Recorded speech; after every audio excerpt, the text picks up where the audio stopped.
qeyd etdiniz ki, Azərbaycan radiosunda da işləmisiniz, çalışmışsınız.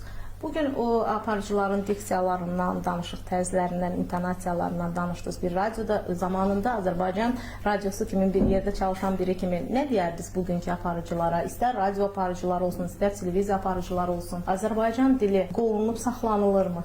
Yaxşı səviyyədə deyil. O vurğuları düzgün demirlər. Misal üçün elə adam var ki, bilmir. Amma qulaq asan adam bilir axı. Radioda işləyəndə bu qalınlığında kitab var idi. Sözlərin vurğuları var idi. Necə oxumaq lazımdır. Verilişə getməmişdən qabaq o sözün vurğusuna baxırsan, bilirsən, gedib oxuyursan. Səhv eləməyə ixtiyarın yoxdur. Amma bugün efir başdan ayağa səhvlərlə doludur. O da gəlir qızım, yenə də gəlir. Nəyə? Savadsızlığa. Televizora baxmıram.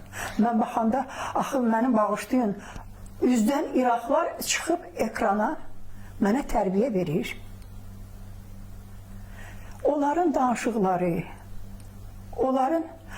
mən bayaq dedim, sözün vurğusuna müdaxilə eləyirdi Cəfər Axundzadə, mən rol oynayanda. Bunlar o qədər qatma qarışıq danışırlar ki, başa düşmürsən, bunlar nə deyirlər, nə demək istəyirlər. Cümləni də bütün danışıb axıra çatdırmırlar. Yarımçıq cümlə kəsilir. Bunun fikri nə idi, nə demək istəyirdi, başa düşmürsən. Verilişlərə dəvət edirlərmi? Elə verilişlər var ki, mən oraya doğrusu gedmirəm. O dediyim kimi belə yüngül, səviyyəsiz verilişləri gedmirəm.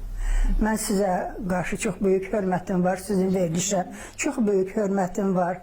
Həmişə də izləyirəm, baxıram. Sizin veriliş kimi səviyyəli verilişlər olsa, böyük məmnuniyyətlə.